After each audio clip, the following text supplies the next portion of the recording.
ko lundi bi passé au niveau de l'Assemblée nationale mu nekk la modification de la loi numéro 69-29 du 29 avril 1969 relative à l'état d'urgence et à l'état de siège mu nekk ne président de la République Macky Sall léegi bu ñu sukkandiku rek ci loi bi am na prérogative jël bépp décision rek boo xam ne bañ a jaar fii ci Assemblée nationale benn lecture nga ciy def. waaw lecture bi ñu ci defoon keroog rek semaine dernière je crois que évoqué woon nañ ko. parce que loi d'urgence ak état de siège. ay mesures exceptionnelles la yoo xam ne. dafa am ay implications yu graves yu mu mën a entraîner. ba tax ñu war ko teg ci loxo penc ndaw réew mi di assemblée nationale. donc li nga wax léegi loi nga tudd loi. 69-29 donc c'est pas un décret c'est une loi. loi boo xam ne depuis 1969 kenn randalu ko. Senghor Abdou Diouf Ablaye Wade kenn laalu ko. Macky soxlawu ko woon ci premier magistère am en plein débat ci troisième mandat ñu gis ni mu ngi indi ay di renforcer ay pouvoir petit à petit donc lii dafa jëm rek ci dictature bu ñu bëgg a imposer Sénégalais yi. te dictature day commencé ci mégalomanie mooy jéem a fësal sa bopp. comme doxantoog sa oto fi defal vidéo boobu benn président mu su ko fi def ngay def conférence de presse nga teg sa njaboot à côté ta famille xam nga sa goro ni da lay tuddee rue Ndar di ci xataraayu sax ni da koy def par force. nga jékki-jékki ni da ngay nommer maire de Dakar jékki-jékki nga ni Dakar ci boppam sax ngay supprimer. jékki-jékki assemblée nationale bi nga xam ne yow yaa fa am majorité boo buggee voter lu loi bu mu mënti doon day jaar comme lettre à la poste. mais loolu jarul ngay jël pouvoir boobu di ko téyel sa loxo. parce que li tax ñu jox ko assemblée pour mu bañ a nekk ci loxo doomu aadama mi nga xam ne dafa mëtadi doomu aadama mëtul moom président ci boppam sax ci discours am ci conférence de presse du 31 décembre am. nen du yàlla du yónnante nit rek la. te nit la ko xam ni tamit pouvoir yi ko constitution bi conféré yépp ak yi ko askan bi jox yépp askan bi ko votel daf ko utiliser pour xeex askan boobu. kon kooku bu demee ba doylootul majorité am assemblée nationale pour voter projet de loi. wala pour def loi d'urgence wala état de siège je crois que war nañu seetaat moom lan la ci jublu. parce que bu doon loi d'urgence sax la soxla ñu xëy na situation exceptionnelle lay prévoir parce que de toute façon fii situation exceptionnelle amu fi. nit ñaa ngi vaquer à leur occupation école yi tijji nañu nit ñaa ngi liggéey bus yaa ngi circuler les transports en commun je veux dire ñu ngi bondé ñu ngi fees marché yaa ngi dox nit ñaa ngi julli juma tout le contraire de li amoon ci première phase pandémie. donc la vie se déroule normalement sentiruñu benn situation d'exception. bu nécessité ñuy voter ay mesures d'exception. di restreindre liberté nit ñi. di endommager économie bi. au point que nit ñi di ci am ay jafe-jafe sur le plan économique. donc li ñu war a xalaat mooy lu tax mu boole ci état de siège. parce que état de siège quand même état mën na fonctionner ay centaines d'années sans recourir à cette disposition loolu dañ ko fi teg rek en cas état de siège li koy waral souvent mooy attaque extérieure wala subversion armée ay nit jël ay armes contre le régime wala un pays étranger attaqué Sénégal donc ci nga mën a déclarer état de siège te état de siège les pleins pouvoirs sont remis à l'armée mooy xool lan lay conférer pouvoir civil bi ci ay pouvoir mais armée mooy doxal bu boobaa parce que day fekk ñu def état d'urgence une fois prolonger ko bu ñu ko prolonger benn yoon mënuñu ko prolonger ñaari yoon parce que 12 jours la benn yoon lañ ko mën a prolonger léegi si l'ordre n'est toujours pas établi ci la ñuy passer à l'état de siège. xam ni armée mooy yore sécurité bi des hommes et des biens mooy yore l'administration des affaires courantes. moom lan la programmer lan la ragal moom newoon na ragalul mais lii ku ragal moo koy def lan la ragal ba bëgg a téye armée ci loxoom en dehors de l'Assemblée nationale. da nga jàpp ne au-delà de champ d'application étendu de la gestion des catastrophes naturelles yi ak lépp rek loo xam ne ñeel na urgence sanitaire bi ñu wekk ci Covid-19 loi bi dafa am ay non-dits wala sax président de la République dafa am yeneen mbir yoo xam ne mu ngi koy waajal. non loi bi amul ay non-dits loi bi sax dafa clair même. non l'adoption de cette loi. L'adoption c'est des non-dits c'est pas clair parce que bu fekkee ni yow yaa am majorité assemblée. yow loo bëgg ñu votel la boo ne état d'urgence ñu votel la boo ne da nga prolonger ñu votel la boo ne loi d'habilitation 1000 milliards ñu votel la boo ne da nga bëgg procédure d'urgence parrainage ñu dugal ko sans débat. on a voté le parrainage sans débat en procédure d'urgence même. donc yow am nga la haute main sur l'Assemblée nationale qui se réunissait même à la présidence. après lañ ko dindi. donc léegi malgré tout bu fekkee ne da nga bëgg retirer prérogative boobu à l'Assemblée nationale. ça veut dire que yow da nga nekk ci yoonu dictature. da ngay waajal fitna boo xam ne ñun de gisaguñ ko. moom nag moo xam lu mu yéene Sénégal ak lu mu namm ci Sénégal ak ci Sénégalais yi. mais ñun gisuñu fi lu mën a indi fitna. xanaa mu nar a wax day bokk troisième mandat loolu moom day indi fitna. boobaa dina soxla armée dina soxla police dina soxla gendarmerie. d'accord mais Clédor bu ñu xoolee rek le rôle de l'Assemblée nationale wala sax liggéey député yi moo nekk saytu lépp rek loo xam ne mooy politique bu président de la République war a sax toogal fii nga xam ne mooy askan bi tey bu ñu gisee ak loi bi mun nañu wax ne député yi fu mu toll nii est-ce que ñoom seen solo ci réew mi amati na est-ce que lii demul sax ba naxasal liggéey député en tant que tel. waaw xam nga lii dafay indiwaat débat bu yàgg Sénégal. sur le rôle et la posture du député. est-ce que député daf fi war a nekkal parti bi ko fal. est-ce que député daf fi war a nekkal askan. donc am na député dégg naa honorable Aïda Mbodj keroog di déplorer li ñuy jeter en pâture député yi. mais c'est normal.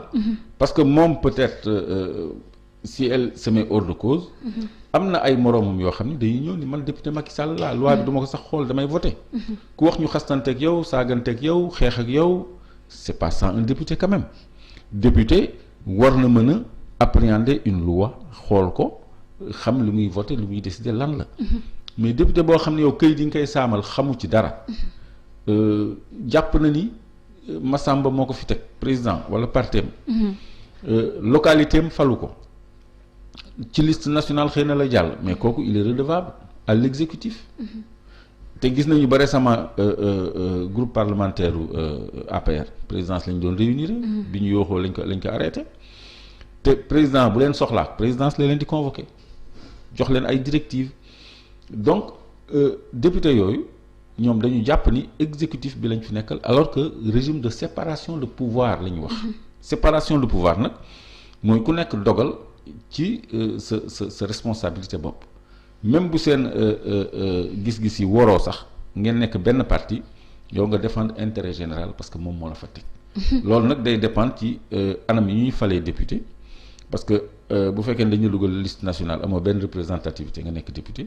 tu es redevable à ki la fa dugal bokkul ak nag ki nekk ci base am xeex ba waa goxam fal ko. kooku il se sent vraiment investi d'un mandat donc député ci boppam. dafa war a xam ni rôle am dépassé na jàppale benn parti politique. mais liggéeyal Sénégal la parce que Sénégal bu tolloo fu mel nii. yow député waroo waroo jébbal sa bopp exécutif. léegi ñoom lu leen Macky Sall di doye xaalis teg na ci loxo force de l'ordre sécurité teg na ci loxo li des mooy gouverner par ordonnance mooy loolu da ngay jéggi assemblée pouvoir yëpp mu nekk sa loxo gannaaw bi nga supprimer premier ministre. ba noppi bëgg a supprimer ay villes. bëgg a jéggi assemblée maanaam da ngay téyel sa bopp lépp. loolu mosu fi am. sànq yaa ngi koy brosser moo nekk manière bu ñuy falee député yi le mode de scrutin pour l'élection du député. donc est-ce que nekk loolu mooy poser problème parce que bu ñu xoolee peut-être liste majoritaire bi base bi moo lay fal comme ni nga ko waxee liste proportionnelle bi kii di président de la République moo lay fal donc est-ce que sax bu ñu nekkee ci démocratie représentative est-ce que loolu war na signifier député boobu nga xam ne ci liste proportionnelle bi la jógee.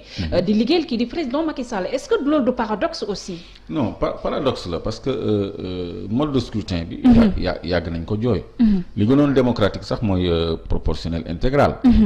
mais fii majoritaire bi liste majoritaire bi maanaam li nekk ci liste nationale ñoom ñoo ëpp.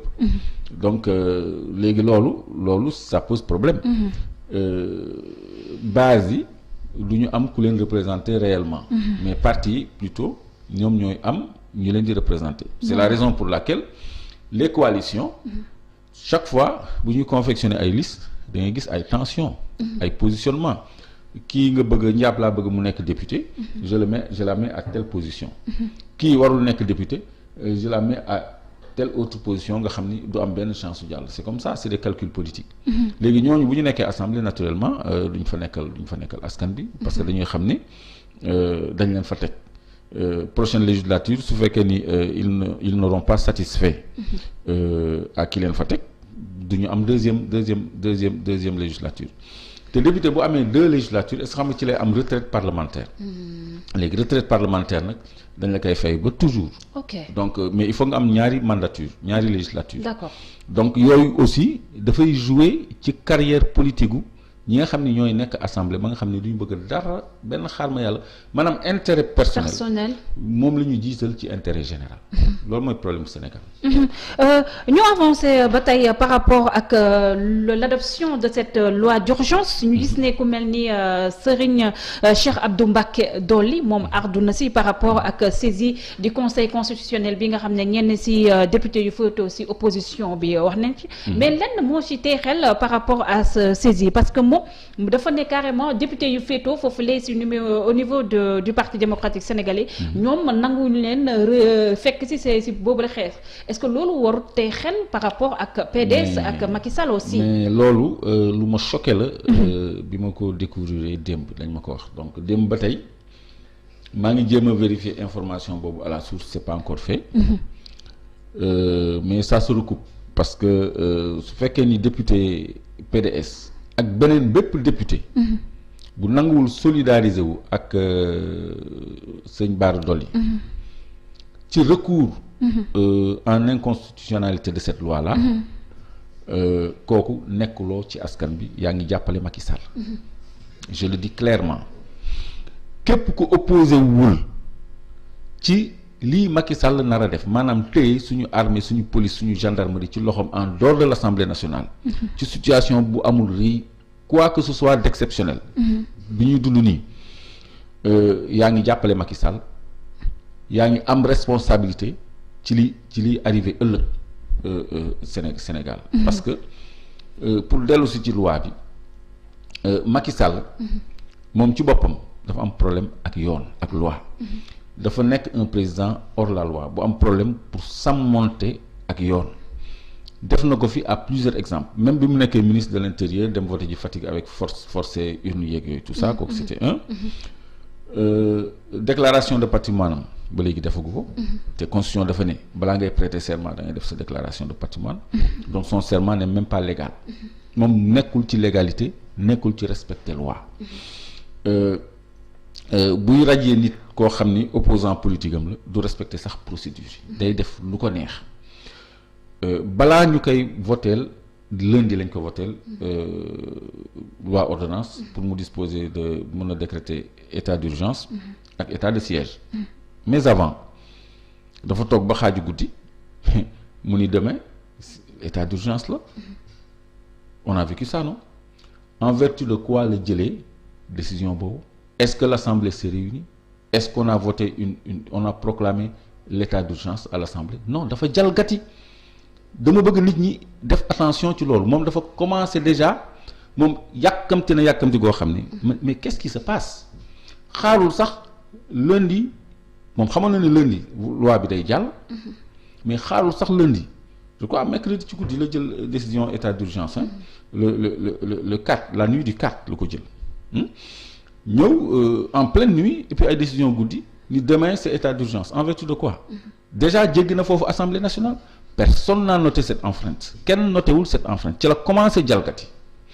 deuxième jalgati pour wan la ne rek il a des problèmes à respecter la loi il est hors la loi parce que man du ma wax des mots qui paraissent lourds mais dafay doon réalité il est hors la loi parce que jotagul ci état de siège mais déployé na armée aux alentours de la RTS te armée du pour maintien d'ordre armée président amul décret bu muy jël pour déployer armée ci ay mission de sûreté intérieure kooku c'est la police et la gendarmerie kon amagool waa état de siège mais yow yaa ngi utiliser armée déjà pour sécuriser RTS te ay RTS ak ay présidence ak yooyu ay aéroport ak yooyu ñu ngi koy sécuriser bu ay coup d'état amee ci pays étranger ñun lañ koy dégg sax parce que Sénégal xamuñu loolu musu fee am en tout cas man de histoire du Sénégal xaw ma ci coup d'état 62 c'était pas un coup d'état alors pourquoi sécuriser la RTS est-ce que les mêmes dispositions n'ont pas été prises à l'aéroport au palais et partout on ne sait pas